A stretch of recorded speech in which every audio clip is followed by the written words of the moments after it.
venimos sosteniendo, digamos, de hace varios meses, un foro de debate público que se llamaba Hablando se entiende Rosario, que en esta ocasión obviamente ha tenido este contexto tan particular que fue la carpa y el acampe frente a tribunales en torno al juicio por justicia por Rogelio Moni Patón.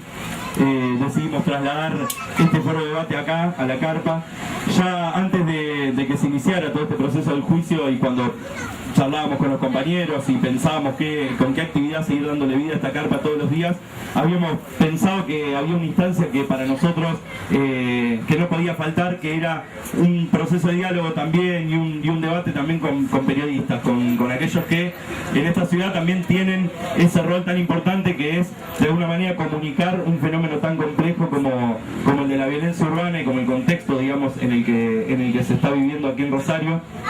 Y ya antes del juicio nos parecía que eso era, de por sí alcanzaba, o era un motivo para poder juntarnos y para poder tener un poco las voces de cada uno de los protagonistas de los distintos medios de la ciudad. En el medio, digamos, de acá de la campa, recién charlábamos y tratábamos de fijar cuál fue la fecha exacta, algunos seguramente después la van a poder precisar. Se dio el hecho de público conocimiento, que fueron las amenazas al periodista Germán de los Santos, que también hubo una marcha, una concentración del sindicato de prensa frente a Gobernación la semana pasada, y que nosotros estuvimos acompañando, y nos pareció que bueno, que ese hecho también de alguna manera nos volvió otra vez a empujar a poder pensar y repensar cuál era las condiciones en las que se estaba produciendo la verdad, si se quiere, o el discurso de la verdad acá en Rosario sobre este fenómeno de la violencia. No solamente queríamos tener la palabra de cada uno de los periodistas sobre una caracterización sobre lo que es la situación de violencia en la ciudad, que obviamente es interesante porque se hace desde el lugar de quien todos los días está cubriendo distintas noticias y va interrelacionando causas que muchas veces acá dentro de tribunales no se da esa interrelación, y nos parece que eso es fundamental. Y además también nos parecía interesante, a partir de lo que pasó con Germán y lo que pasó también con otro periodista, de hecho creo que Germán también vivió una situación particular tiempo atrás, poder, si se quiere, pensar cuáles son las condiciones en las que se está haciendo periodismo también acá en la ciudad y en la provincia, y poder también hacer circular la palabra entre quienes nosotros también creemos que tienen un rol fundamental, que es la sociedad en su conjunto, en esta producción, digamos, de la verdad, y en un poco caracterizar cuál es la situación de la ciudad. Y nosotros, como movimientos que también transitamos esos territorios, que estamos acá pidiendo justicia y que estamos llevando adelante este acampe, también nos parecía que este era un lugar propicio para eso. Están Carlos del Prado, Juan Monteverde, Pipo Salinas, Lorena Panzerini, Silvina Tamos y Hernán Lascano. Le vamos a pasar primero la palabra a Pipo para que un poco también cuente lo que fue la experiencia acá de la carpa, lo que es la experiencia de lo que está pasando adentro de tribunales, y después darle la palabra a cada uno de ellos, y va a cerrar Juan al final de todo. Así que muchas gracias por venir, y pedimos un aplauso obviamente para todos los que en el medio de las redacciones se escaparon, vinieron hasta acá y ahora vuelven a su trabajo en un rato.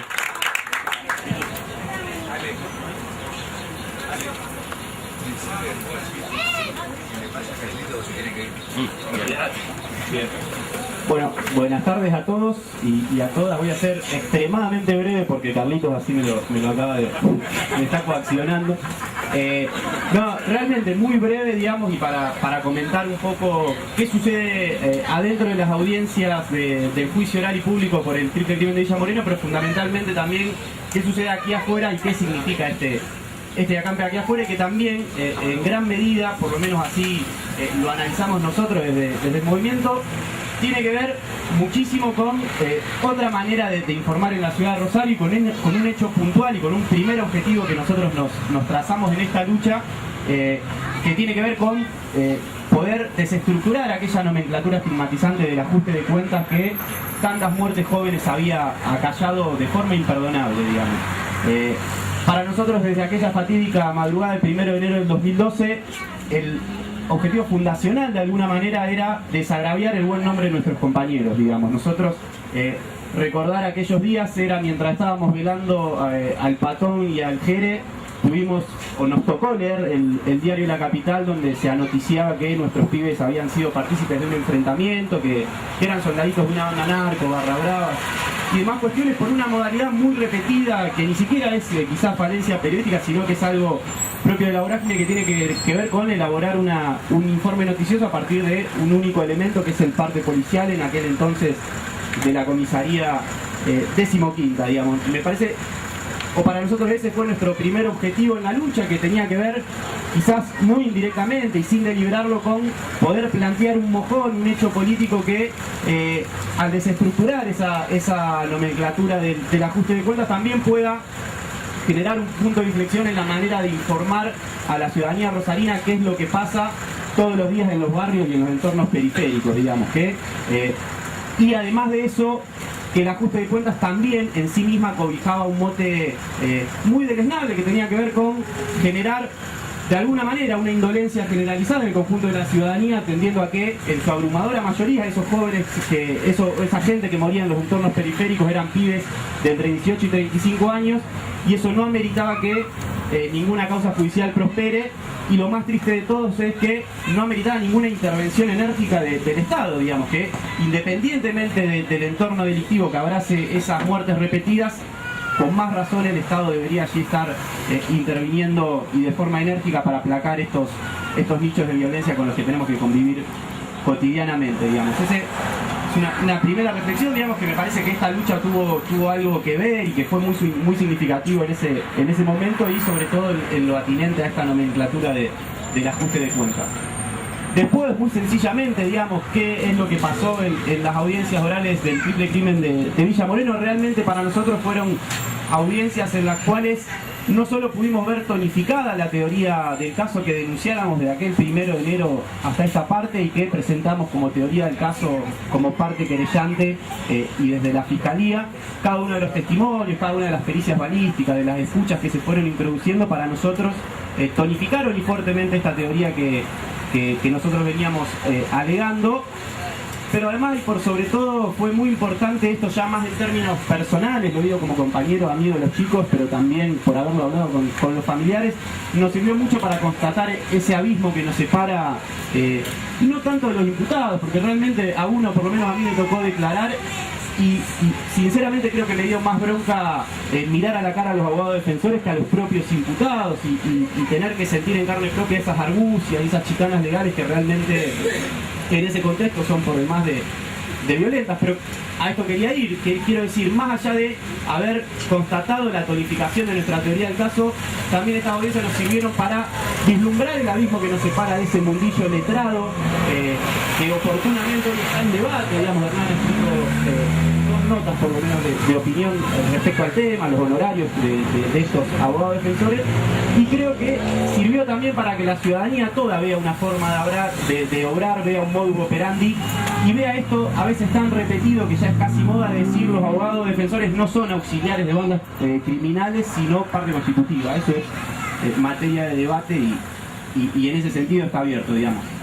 En este sentido, ¿qué es lo que nos alienta, qué es lo que nos alentó a montar esta carpa aquí en las puertas de tribunales provinciales? Bueno, la misma motivación que hasta aquí nos trajo, que tiene que ver con que esta lucha nunca se confine en los sombríos pasillos de tribunales. Digamos que esta lucha, además de hacer justicia por Jere o para Jere, Moni y Patón, pueda convidar a la ciudadanía a toda otra perspectiva de entendimiento en materia de seguridad pública, pueda convidar sobre todas las cosas una experiencia popular que nació desde el corazón mismo de un barrio por demás de estigmatizado y castigado como es Villa Moreno, que no es privativo de Villa Moreno, sino que es extensivo a todos los barrios populares. Pero bueno, desde este entorno territorial pudo surgir una experiencia que desde un primer momento buscó deliberadamente esquivar el camino ciego de la venganza, buscó esquivar esa circularidad de la violencia para apostar a recorrer con lucha, con movilización, con distintas instancias de lucha, un recorrido, un camino institucional de la justicia que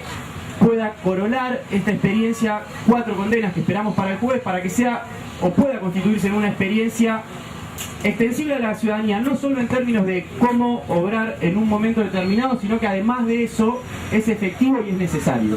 Creo que de alguna manera el jueves lo que está en juego en esta ciudad también en gran parte es eso, o la decisión que tiene entre sus manos el triunvirato de jueces que compone el tribunal, en gran medida es eso, es dar un mensaje al conjunto de la sociedad sobre si validan o no el camino emprendido desde el dolor, desde la angustia de muchos familiares y compañeros y amigos de los pibes que no solo se muñeron de movilizaciones, sino que se murieron de un caudal probatorio por demás de frondoso. Es una causa que tiene muchísimas pruebas y en ese sentido, por eso también decíamos al inicio que las audiencias tonificaban rotundamente la teoría del caso que presentamos oportunamente, que presentó la doctora Venturi, que anda por aquí, y todo el equipo de abogados querellantes y la fiscalía. Eso es un poco para hacer una introducción no muy extensiva.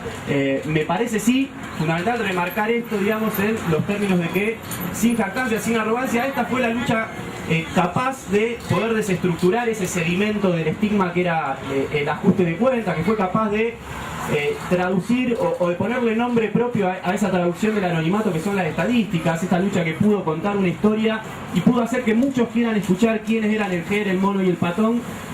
No es algo común, es algo que nos costó muchísimo porque no fue fácil en su momento. Realmente esto que uno lo dice ahora muy alegremente, el 2, 3, 4, 5 de enero era desgarrador, y era desgarrador no metafóricamente, sino sinceramente y vivencialmente desgarrador, pero fue la lucha que nos trajo hasta aquí, que fue capaz de generar ese punto de inflexión, y en materia de debate si fue capaz de generar otra perspectiva, por lo menos para informar esto que sucede cotidianamente en los barrios periféricos de la ciudad de Rosario. Pero ¿quién es mejor que contestar esta pregunta que Carlos Hernán? No sé quién le toca, estoy tratando de elegir el televisivo. Acá, le pasamos la palabra a Carlos.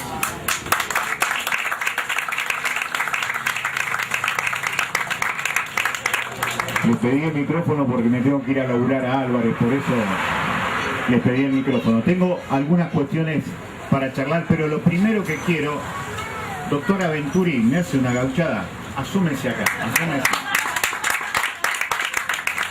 Pero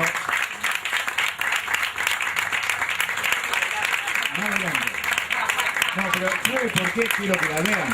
Yo quiero que la vean. ¿Cómo está vestida la doctora Venturi? Esto no es para pasar vergüenza, al contrario, al contrario.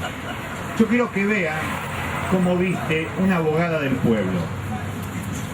Así viste una abogada del pueblo. Piensen en cómo se viste Jessica Venturi y cómo se viste el doctor Varela, cómo se viste el doctor Navas, cómo se viste el doctor Ilure. No tiene nada que ver. Por eso es interesante ver esta cuestión de los hechos formales también, porque esto está diciendo algo. Yo recién la veía jugar, ensayar algunos dibujos con los chicos, y yo decía, esa diferencia no es formal. Ella es así siempre. Y ella está al lado del pueblo, y los que generalmente tienen guita están a favor del antipueblo. Quiero que lo tengan bien en cuenta eso, porque no es casualidad eso. Así que quería mostrar eso, por eso este pequeño desfile de moda, Jessica.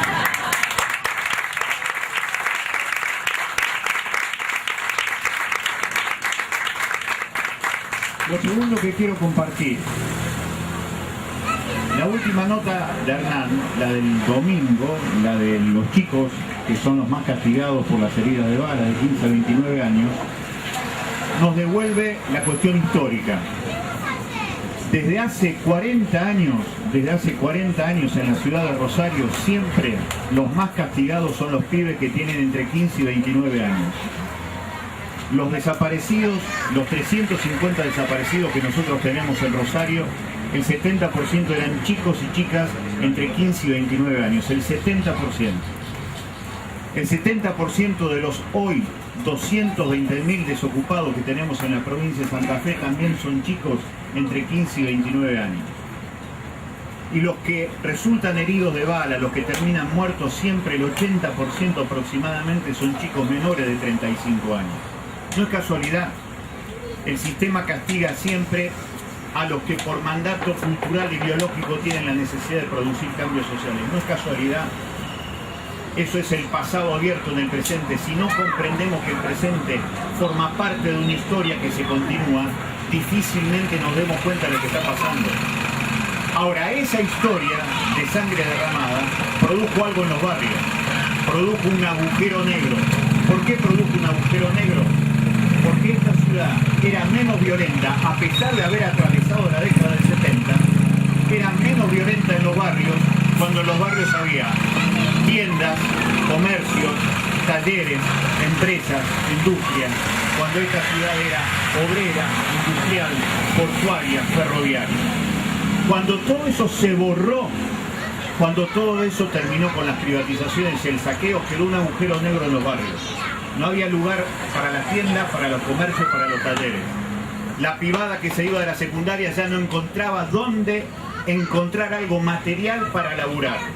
En ese agujero negro ni siquiera pusieron palabras los grandes partidos políticos para tratar de explicar el dolor de que en los barrios no había de dónde agarrarse materialmente. Ahí surgieron dos hechos claves del capitalismo. Acuérdense, los 5 grandes negocios del capitalismo desde hace 50 años hasta ahora: petróleo, armas, medicamentos, drogas y trata de personas. Nosotros tenemos 4 acá en la ciudad de Rosario y en la provincia. Por eso tenemos tantas armas y tantas drogas al alcance de los pibes. Es el capitalismo.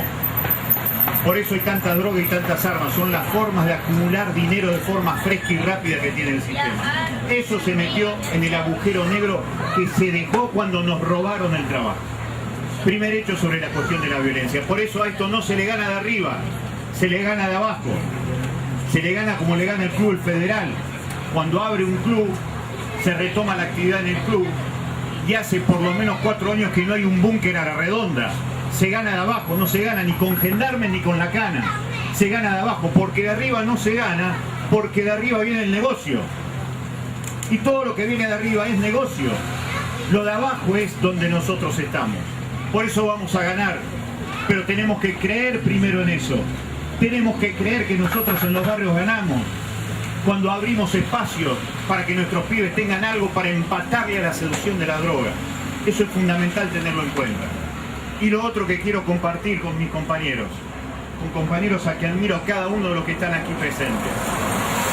Ser periodista es ser un trabajador y es decir aquello que alguien no quiere que digan.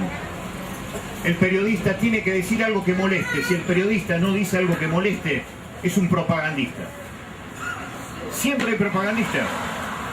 Siempre hay gobiernos, hay funcionarios del Poder Judicial, hay funcionarios del Poder Legislativo que siempre hacen propaganda. El periodista tiene que decir algo que moleste, que cuestione, decir algo que a alguien le moleste, decir algo que hasta ese momento esté tapado, esté oculto. A veces eso pasa por algo simple, por decir los testimonios de la gente doliente en el barrio. Cuando el testimonio aparece, lastima, corta por la mitad la versión oficial. Acuérdense lo que pasó acá el 30 de enero de 2012. Un juez de los más importantes, un cuadro ideológico de Opus Dei, Luis María Caterina, que dijo: ajuste de cuenta, chicos en el lugar y en el momento equivocados y estado ausente. 3, narcosoncera. Demostramos que los pibes estaban todos los días ahí, por lo tanto era el lugar y el momento indicado. El Estado estaba presente de forma corrupta a través de la policía provincial, de la narcopolicía, como ustedes nos enseñaron a decir a todos nosotros. Y por otra parte, ¿cómo ajuste de cuentas? Esa es una frase tapahuecos. ¿Qué es ajuste de cuentas? ¿Quién ajusta? ¿Las cuentas de quién se ajustan con la sangre derramada de los pibes? Eso lo empezamos a ver a partir de ¿qué? De los testimonios. Poner el micrófono a alguien del barrio que hable, eso a veces corta por la mitad la historia oficial. Eso también es hacer periodismo. Por eso también es interesante pensar que en estos tiempos vivimos tiempos difíciles, a nivel nacional y a nivel provincial, para hacer periodismo de verdad. Porque hay muchísimas cosas que se dicen y que vienen dichas, tanto del gobierno nacional como del gobierno provincial. Lo que nosotros estamos diciendo hoy, además, en relación a los periodistas amenazados, que parece increíble, Germán de los Santos y su familia se tuvieron que ir de Rosario. Es probable que vuelvan, pero se tuvieron que ir. Tuvieron que parar un paréntesis existencial. Los pibes tuvieron que dejar de ir a la escuela, su mujer tuvo que dejar de trabajar donde trabajaba. Esto es dramático, es un umbral en la historia rosarina. Una familia amenazada se tiene que ir de Rosario, una familia de periodistas se tiene que ir. Yo no sé si es un escalón hacia arriba en el ascenso de la violencia social o es un escalón hacia abajo en la degradación social. No sé bien, pero es un escalón distinto en la historia contemporánea de Rosario. Ahora ahí hay una gran hipocresía, porque cuando el gobierno provincial sale a respaldar a Germán, el mismo ministro de gobierno de la provincia de Santa Fe, Rubén Galassi, lo había llamado últimamente para quejarse de las notas que Germán escribía en el diario La Nación. Y eso es hipocresía. Porque cada vez que cuestionan y critican a los periodistas de forma pública, funcionarios del gobierno provincial, que después se rasgan las vestiduras diciendo que los vamos a proteger, lo que hacen es justamente ponernos en el blanco. Así que me parece que es fundamental también darnos cuenta, nosotros como trabajadores de prensa, que estamos en un lugar de muchísima hipocresía. Porque también muchas veces esos abogados bien trajeados terminan llevándonos las versiones que después terminamos creyendo cuando escribimos, decimos, denunciamos por radio, por televisión o por los libros. Así que estamos en un lugar muy difícil, en donde necesariamente lo único que nos defiende es esta posibilidad de pensar, decir aquello que alguien no quiere que se diga, que fundamentalmente siempre pasa por decir el testimonio desde abajo, el testimonio de la gente como ustedes, que a pesar del miedo se bancaron todo eso. No me voy a olvidar cuando el 1 de enero de 2013 hicimos la marcha en la Plaza San Martín, nosotros que tuvimos el privilegio de estar en la Comisión Investigadora Independiente, que tuvimos el privilegio, gracias a la doctora de la buena moda, de ver ese expediente en donde sabíamos que esta banda trabajaba para los monos. Y también sabíamos que los testigos nuestros amenazados habían sido amenazados por la participación de los abogados que lo habían denunciado. Cuando denunciamos en aquel momento al doctor Varela como cómplice de la banda de los monos, en aquel momento el Colegio de Abogados le dio lugar a la denuncia de Varela, que había mandado al frente al testigo que lo había visto, al quemado Rodríguez, y que lo había pasado muy mal, y a Lita le pusieron una pistola en la cabeza en aquel momento, en agosto de aquel año. Por eso es tan interesante decir, nosotros tenemos que decir las cosas cuando nosotros nos consta. La verdad judicial es la verdad de ellos.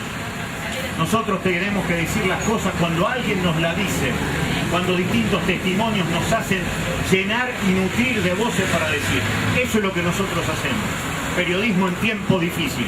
Decir las cosas que pasan cuando pasan. Si no, también nosotros como trabajadores de prensa, terminamos siendo cómplices. Muchas gracias y disculpen la larga.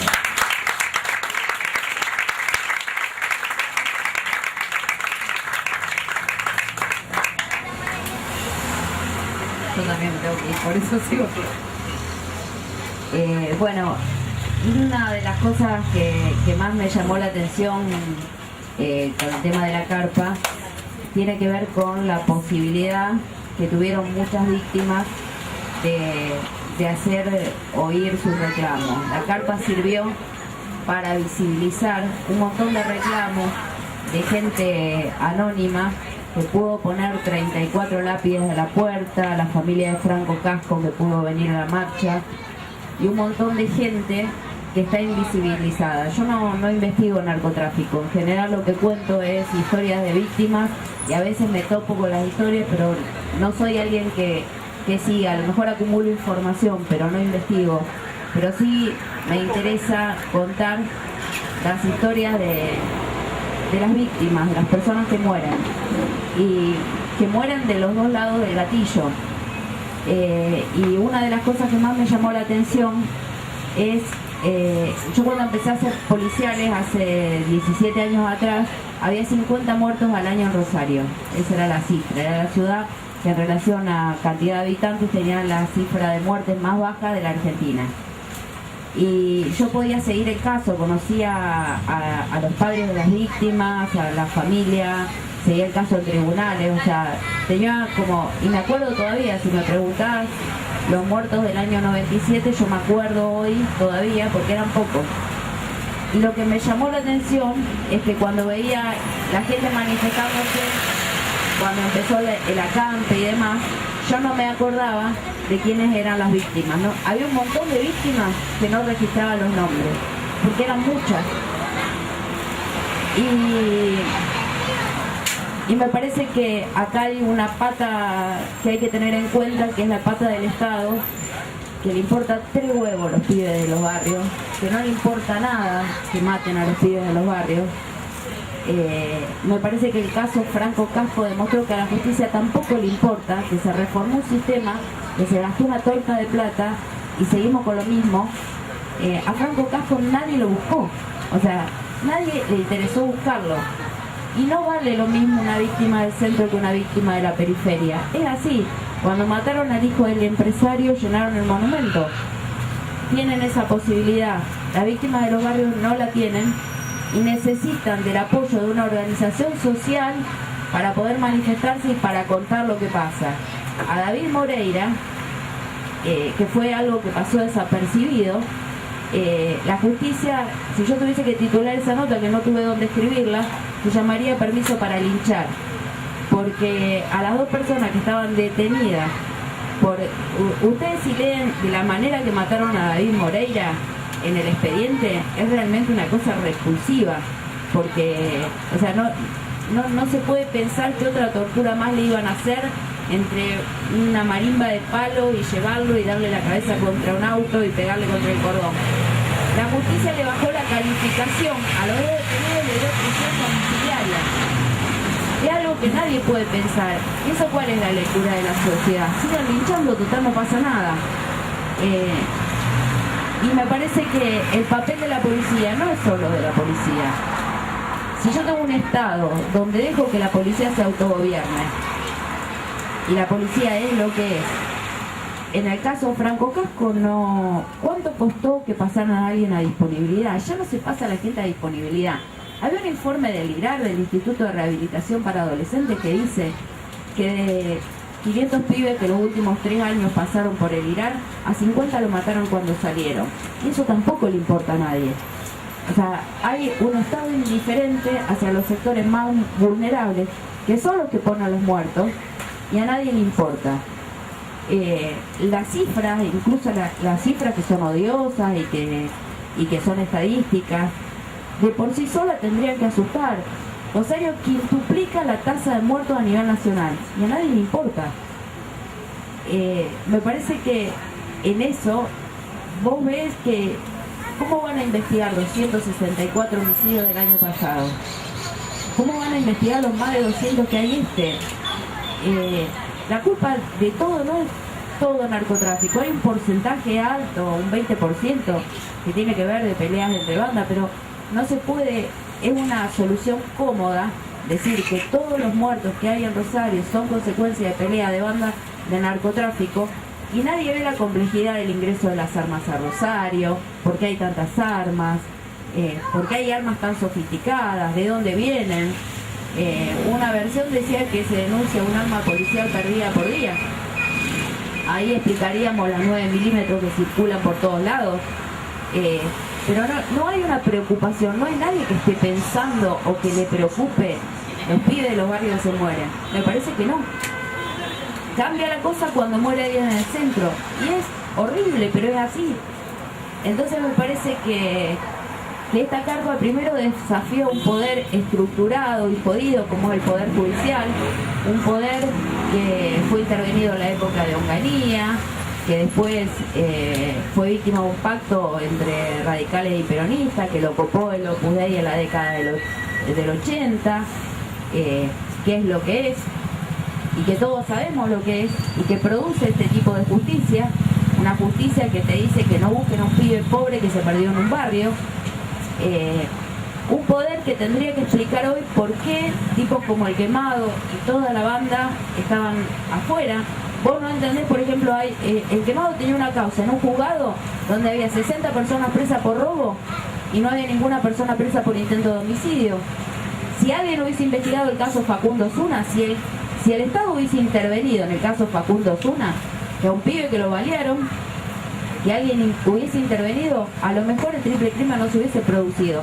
Porque si el Estado hubiese parado y decir, acá está el Estado y acá no se jode, hubo un hecho delictivo, tiene que ir alguien preso, a lo mejor la historia hubiese sido distinta. Pero el hecho de que el Estado no participe o esté ausente o presente en forma corrupta a través de la policía, o como lo queramos decir, no sé cuál es la forma correcta, determina estas cosas. Liberan la policía, liberan los barrios, se hace lo que se quiere. Y lo peor, que del 1 de enero de 2012 hasta ahora, no solo no cambió nada, sino que todo empeoró. A mí me parece que esta carpa tendría que estar de por vida acá, para que entendieran los tribunales que hay gente que sufre, que la pasa mal. Cuando hablas con familiares, te dicen que los jueces no lo reciben, que los fiscales no lo reciben, que no consiguen hablar con alguien. Vos cuando vas, y ni te digo si la muerte tuvo que ver con un pibe que estaba armado o que salió a robar o demás. En ese momento los padres no son recibidos. O sea, los padres dicen, bueno, está bien, y es como que aceptan de alguna manera que está bien que nos hayan matado porque por algo será, o bueno, de última mi hijo estaba robando. En esa lógica nos metió todo este sistema y me parece que es una lógica que de alguna manera hay que quebrar. Me parece que hay una estructura, hay un Estado que posibilita que esto que pasa hoy pase sin que a nadie le importe.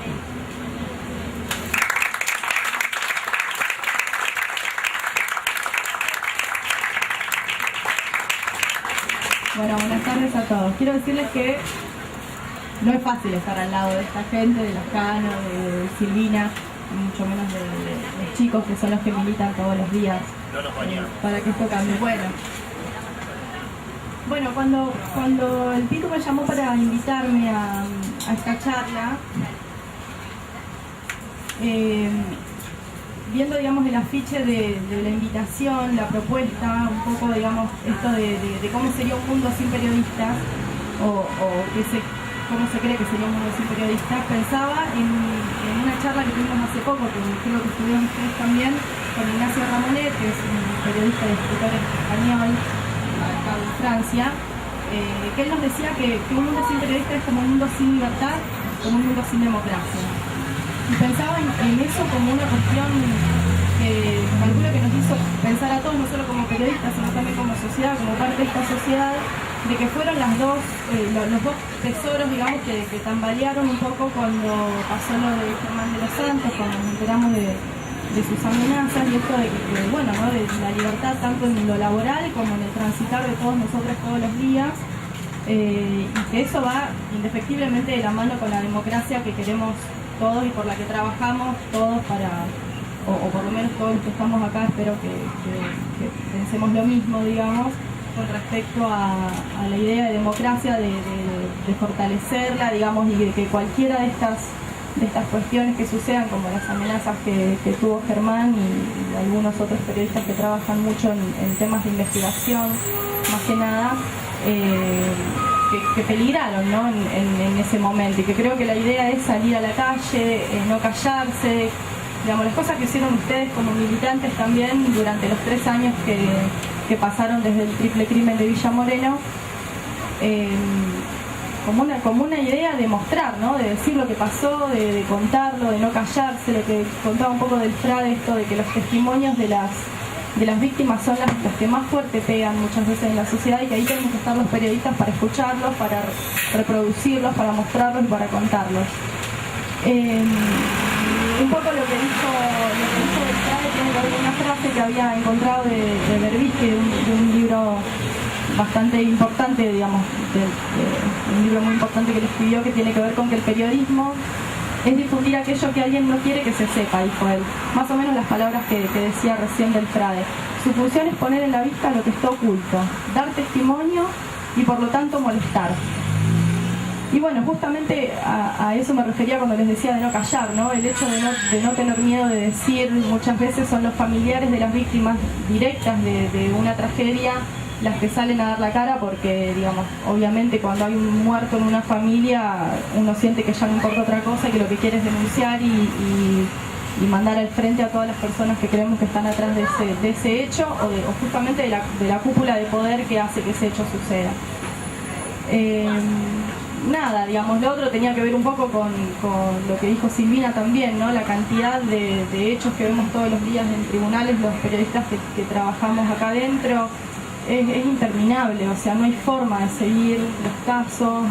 Triple Crimen fue uno de los que más marcó por ahí un quiebre en esto, porque era todos los primeros de mes llegar a las puertas de tribunales. Ahí estábamos nosotros siempre con nuestro grabadorcito tratando de sacarle 2 o 3 palabras distintas a los familiares, porque era una nota mensual, digamos, prácticamente, que era la de una cuestión muy importante, que la veníamos siguiendo, tanto adentro como afuera cuando llegaban las movilizaciones. Y creo que eso es lo que hace que se muevan los expedientes adentro de tribunales también, ¿no? Muchas veces están totalmente dormidos. Hace poco hacíamos una nota de una mujer que le mataron a un nene de 2 años en Barrio Ludueña, y la persona que está acusada le habían dado una prisión domiciliaria, o sea, un homicida. No supimos de ese caso hasta un año después, cuando la mujer vino acá a protestar por eso. O sea, se conoció el hecho y quedó tapado por el tiempo, digamos, y por el paso de los muertos, lamentablemente, que llegan acá adentro. Y por otro lado, destacar la importancia de la carpa, de la presencia de ustedes. He escuchado allá dentro de tribunales muchos jueces, fiscales que decían, che, ¿por qué se vienen acá a molestar, a ensuciar? Y la verdad que otros decían, bueno, que dentro de todo parece ser que es la única forma de buscar y de conseguir justicia. Y por último, leerles una frase de Cortázar que me pareció que estaba buena para estos días que están pasando ustedes acá esperando la sentencia del triple crimen, que tiene que ver con la esperanza, ¿no? Cortázar dice: probablemente de todos nuestros sentimientos, el único que no es verdaderamente nuestro es la esperanza. La esperanza le pertenece a la vida, es la vida misma defendiéndose. Gracias.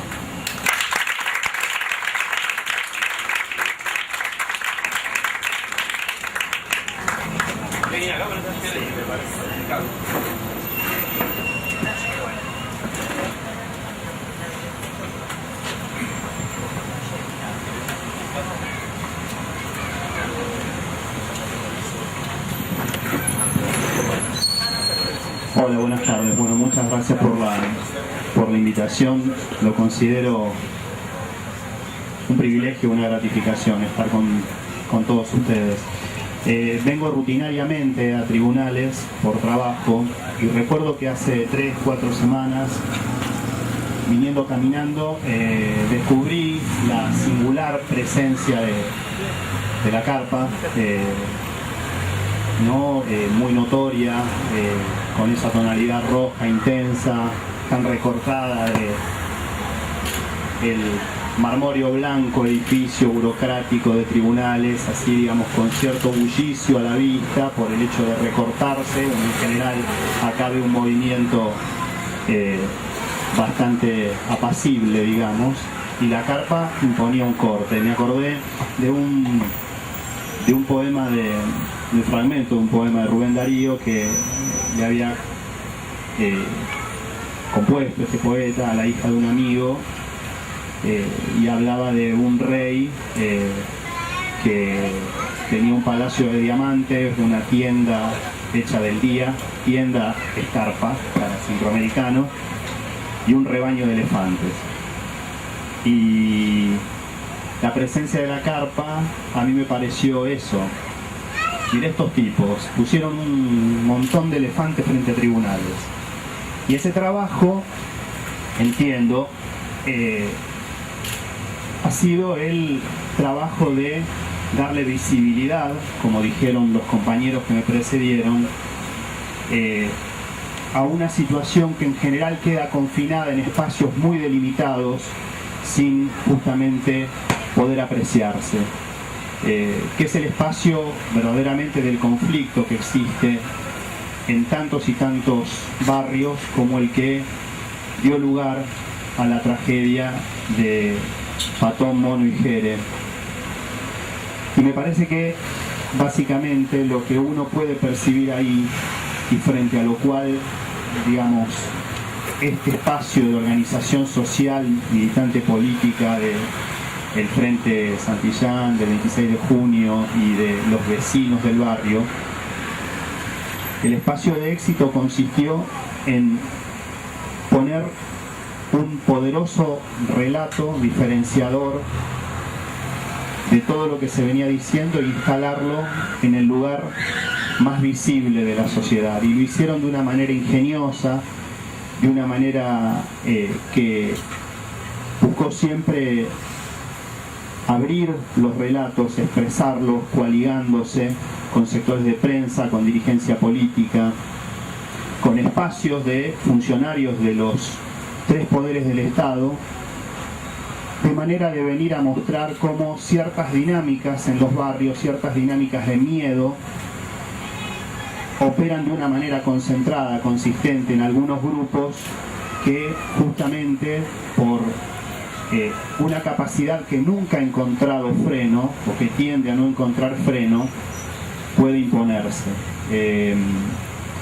Eso lo vemos de una manera francamente abrumadora y rutinaria en los barrios, ¿no? Y yo lo pensaba, por ejemplo, en estos días, escuchando dos relatos y viendo dos situaciones que ocurrieron en un muy breve lapso, en 2 días de diferencia.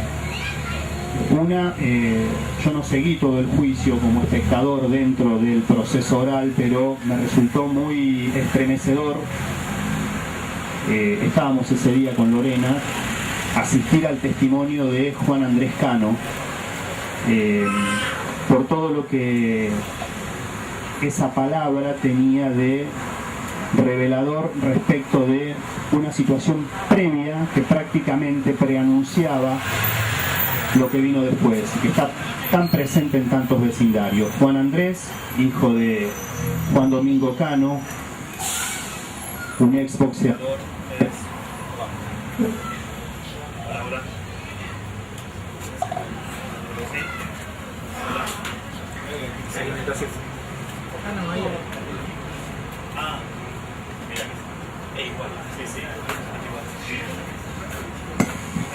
Ahí está. Me dicen también que está acá el hermano de Juan Andrés, así que encantado. A vos no te conocía, pero claramente me parece que podés sentir mucho orgullo del testimonio de tu hermano. Tío, bien. Sí. Lo que digo del testimonio de Juan Andrés es que él expresó de una manera muy viva y tremendamente valerosa el modo en que no solamente una de las personas que está siendo juzgada por el triple crimen de la Villa Moreno había matado previamente a su padre, sino que lo hizo a 5 metros de distancia, contando además todo lo que él se había movido para que ese crimen no quedara impune. Y lo que le costó, en persecución de la misma persona que había atacado fatalmente a su padre.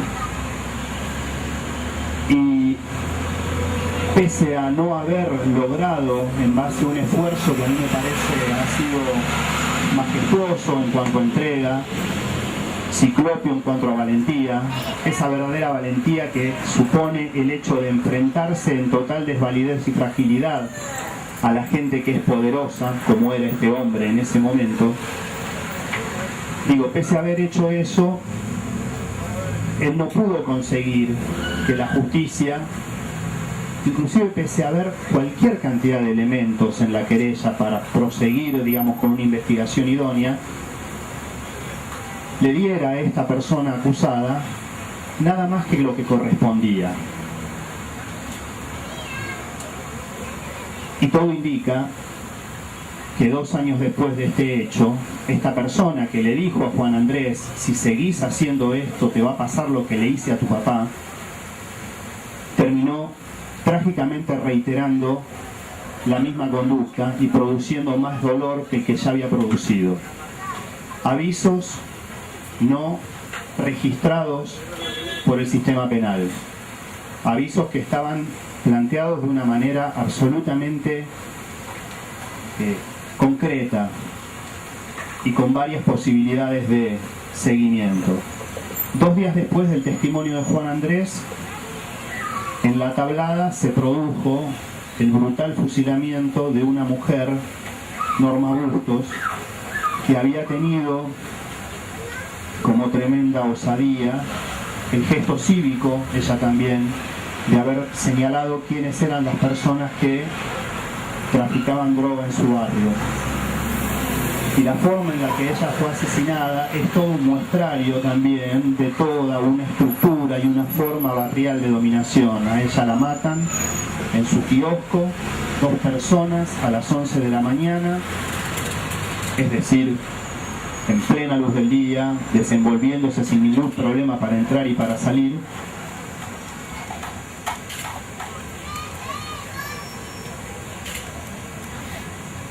Y dejan con este acto un tremendo mensaje, porque ella lo único que había hecho era tratar de transformar solamente a partir de su palabra una realidad barrial. Y hablar de eso no significaba para Norma solamente, para los que la conocimos, intentar dar cuenta de lo que pasaba. Intentaba ser un intento de dar cuenta para transformarlo. Por tanto, el mensaje de su fusilamiento es muy elocuente. El mensaje es decir, esto es lo que les pasa a los que intenten transformar. Y yo señalaba estos 2 ejemplos que son tan poderosos en cuanto digamos, a la producción de dolor y como manifestación política, para poner de relieve que todo el despliegue que se hizo a partir de los homicidios de los chicos en Villa Moreno, justamente lo que hizo fue tratar de transparentar que ese tipo de situaciones de poder impuestas a partir de una minoría en base al predominio del miedo no podía existir más. Y lo hicieron, a mi juicio, de una manera completamente lúcida, ingeniosa y verdaderamente pacífica, que es lo que me parece más virtuoso, en el sentido de que de esta manera, con ingenio, con lucidez, con creatividad y de una manera no violenta, lograron claramente no solamente su cometido en esto, independientemente de cuál sea la resolución judicial que vamos a conocer pasado mañana, sino que dieron un formidable ejemplo de actuación para toda la comunidad, para los otros barrios, para tantos barrios donde el tipo de situaciones que dio origen a la lamentable muerte de Patón, Jere y Mono también se producen.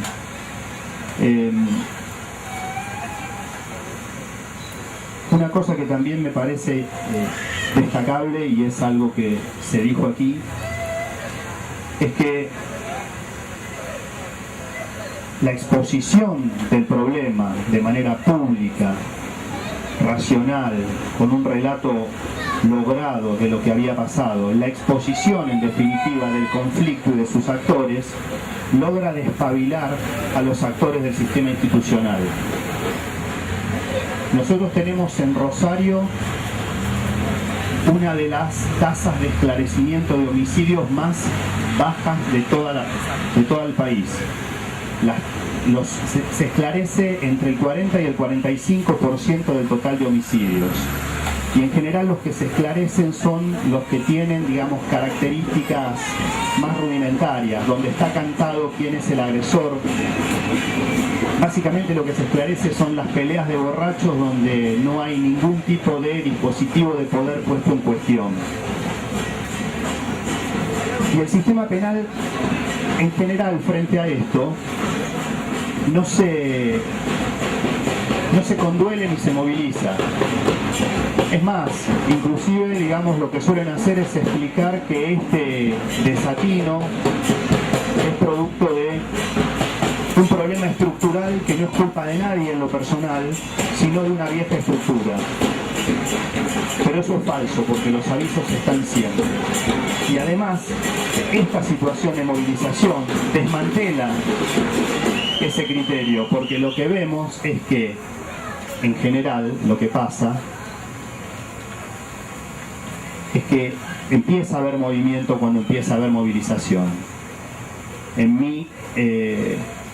mi experiencia, que son 20 años trabajando sobre estas temáticas, yo lo que advierto es que al Poder Judicial no es que le moleste tanto que se lo señale como una fábrica de impunidad, o en todo caso ser una fábrica de impunidad.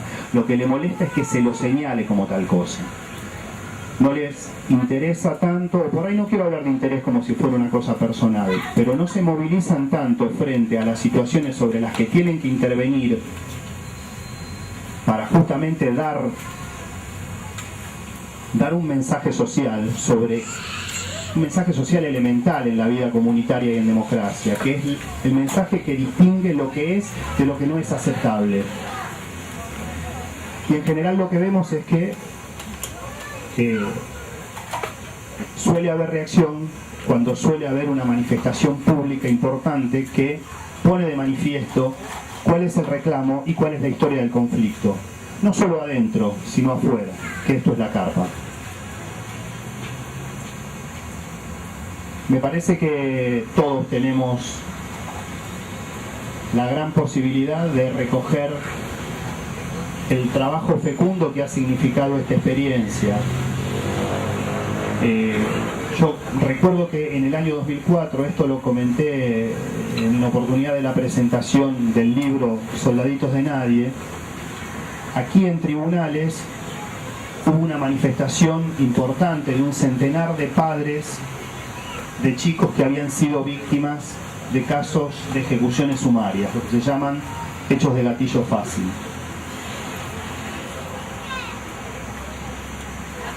Esa manifestación había tenido lugar a propósito de una resolución que se tenía que plantear sobre un caso tremendo, que fue el caso de Carlos Gauna, un chico de barrio Ludueña, que fue asesinado desarmado en un terreno baldío. Y cuando llegó la resolución del juez, que fue precisamente el juez que nombró Carlos, Luis María Caterina, en donde se dictaba el sobreseimiento del policía que había disparado, hubo un estallido de bronca de los padres que veían que rutinariamente todas las investigaciones por gatillo fácil terminaban de manera mayoritaria o prácticamente masiva con este mismo tipo de resultado, pese a que siempre las secuencias mostraban lo mismo, ¿no? Secuencias de disparos que se producían de arriba hacia abajo, lo que generaba una idea no de enfrentamiento, sino más bien de ejecución o fusilamiento, armas plantadas, trayectorias de las balas que no coincidían con los relatos de los hechos, es decir, contradicciones que no eran explotadas.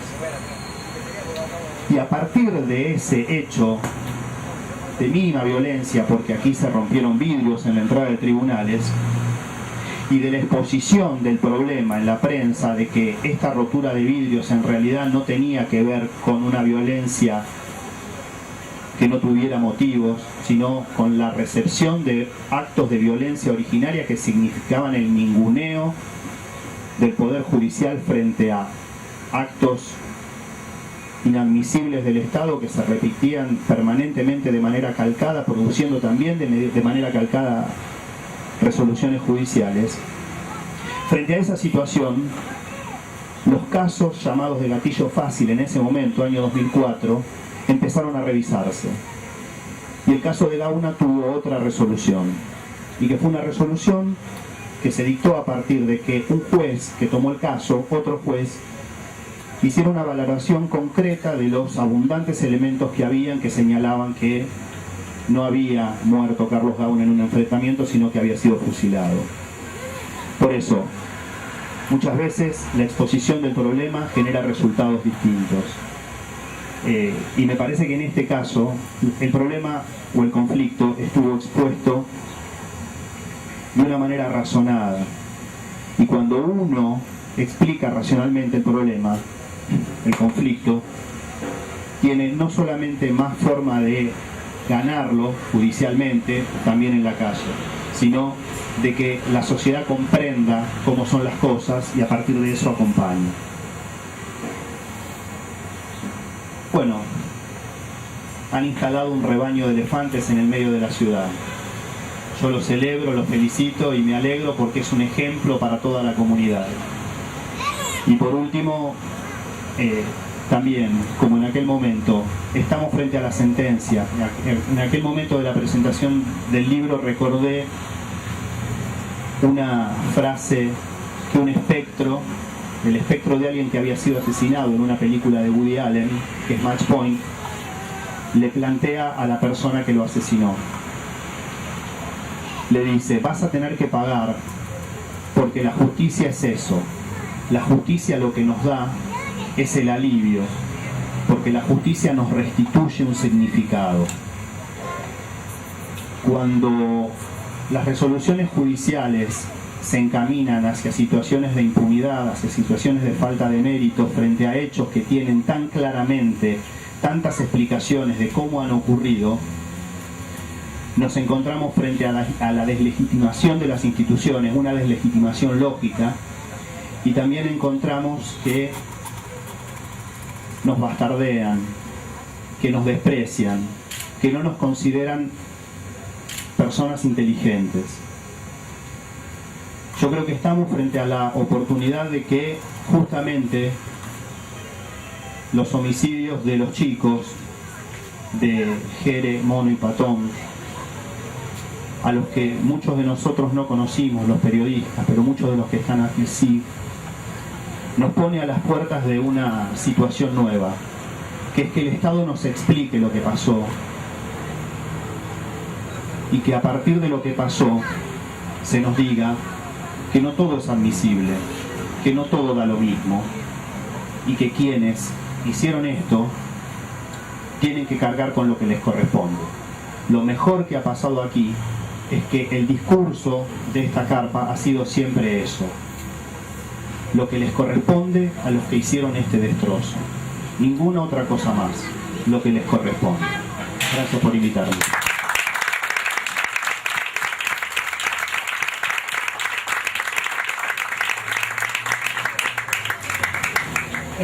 Bueno, otra vez agradecer a los que quedaron hasta el final por venir. Simplemente como reflexiones finales, yo pensaba qué sumar o qué decir de que no se haya dicho ya de lo que significaba, tanto cuando lo preparábamos en el antes como lo que fue todo este proceso de la carpa acá. Y un poco pensaba que en realidad esta carpa fue un pedazo de cómo debería funcionar ese Estado y esa sociedad que queremos para el futuro, pero ahora. Digamos, cómo debería moverse una causa judicial independientemente de quién sea la víctima, cómo tendrían que venir los periodistas para escuchar la palabra de esas víctimas, todo eso que debería pasar naturalmente, porque debería ser justo y que no pasa, acá sí funcionó. Digamos, durante estos 3 años de lucha se logró que se llegue a esta instancia, y esta carpa también ocupó el lugar de ser la caja de resonancia de otras voces, como se decía recién, de otras víctimas. Y creo que eso fue algo que estuvimos discutiendo mucho, no solo a lo largo de esta lucha, sino cuando planteábamos la necesidad de una ley de víctimas en la provincia de Santa Fe, porque justamente, digamos, y lo veníamos marcando, y el triple crimen fue la muestra de eso, cómo esta existencia de víctimas de primera y víctimas de segunda, y cómo pasan determinadas cosas o no de acuerdo a qué sector social pertenezca la víctima, y en todo caso cuando las cosas se mueven es porque había, como en el caso de Jere, Mono y Patón, una organización atrás que podía movilizarse y llevar esto adelante, porque en esta ciudad, en esta provincia y en este país no solamente los pobres tienen que lidiar todo el día con tareas cotidianas como conseguir agua, como trasladarse a una escuela lejana, sino que además cuando mueren o los matan tienen que desplegar todo un arsenal, primero para demostrar que eran inocentes y después para llegar a algo que se parezca a la justicia, que lo escuchen. Por eso decíamos que una de las cosas fundamentales de acá en más tenía que ser eso, que no dependa de la voluntad o de la casualidad de si había o no una organización atrás de las víctimas para que algo parecido a la verdad florezca, porque también sabíamos y sabemos que esa construcción de la verdad, una parte muy pequeña pasa acá adentro y otra gran parte pasa afuera. Por eso el debate central con los periodistas tiene que ver con eso, porque son un eslabón o un engranaje central en esa construcción de esa disputa por el sentido, porque en definitiva es la pregunta por la hegemonía, es decir, qué cosas están bien y qué cosas están mal en una sociedad, qué cosas toleramos y qué cosas no. Y ese debate por la hegemonía es un debate profundamente político, donde los medios, los periodistas y los medios de comunicación son centrales en eso y no le pueden esquivar al debate. Por eso debería haber una alianza natural entre el periodismo más comprometido y los sectores populares. Digo, debería haber una alianza natural porque no muchas veces existe, sino que también hay que construirla. Así como hay que hacer una movilización por mes para que adentro del tribunal la causa se mueva, también hay que hacer una movilización por mes para que los periodistas salgan de su vorágine y distingan algo importante de algo accesorio. Digo, eso también es toda una batalla que nosotros desde los movimientos damos permanentemente. Y cómo hacer para dentro del 80% de superfluidad que pasa a través de los medios de comunicación, de lo cual los periodistas no son responsables o no son el responsable exclusivamente, sino que también tiene una cuestión empresarial mediática, cómo hacer para de todo eso superfluo aparezca lo verdaderamente importante. Y creo que esta lucha fue un ejemplo.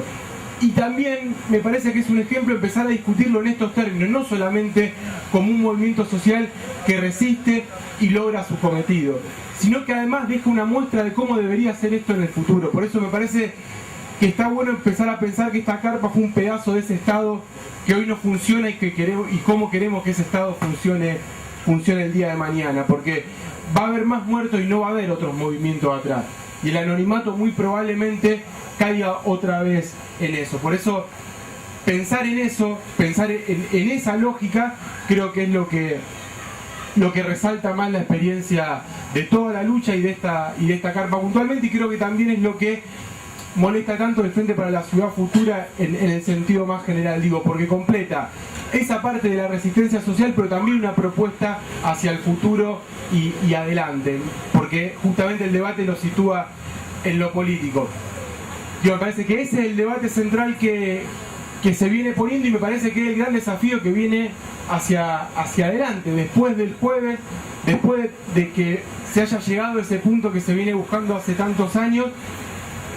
Ese abismo que va a quedar después me parece que es el que hay que llenar con propuestas de futuro hacia adelante, y me parece que lo que pasó está a la altura de eso. Por eso simplemente era esa reflexión para cerrar, y esta alianza que me parece que hay que seguir insistiéndola cada vez más entre los sectores realmente que creen en la verdad, que creen en que no es todo lo mismo, que entienden la complejidad de las relaciones y que lo que aparece natural no es natural, sino que la construcción y el resultado de una correlación de fuerza me parece que tiene que ser más explícita con todos aquellos que venimos luchando, sobre todo desde afuera del poder. Digo, los que estamos acá no tenemos ningún lugar institucional de poder, sino que son distintas construcciones de distintos tipos de poder. Y en ese sentido me parece que esa alianza debería salir un poco más fácil de lo que sale. Celebrar que hoy, digamos, los que estuvieron apoyando desde el principio esta lucha para dar vuelta esa lógica del sentido común que al principio indicaba el ajuste de cuentas, y que hoy puedan, después de todo eso, estar sentados en este panel y en esta carpa a pocas horas de que sea justicia. Así que agradecer nuevamente la presencia, y bueno, y ahora a esperar lo poquito que falta. Así que muchas gracias a todos.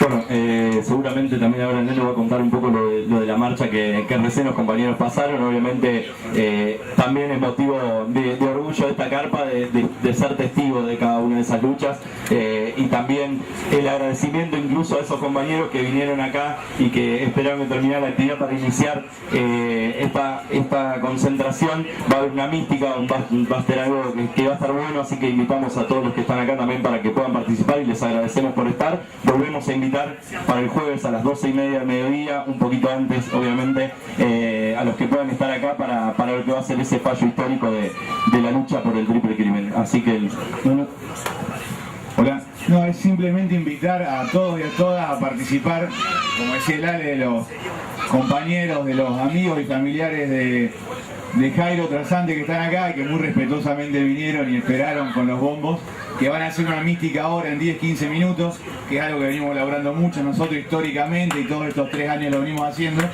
y nos invitaban para que nos acerquemos y participemos de esa mística, porque hoy se cumplen 10 meses del asesinato de Jairo, que era hermano de Jere y también un vecino de Villa Moreno. Entonces están todos invitados ahora, en 10 minutitos van a hacer una mística los cumpas acá al lado.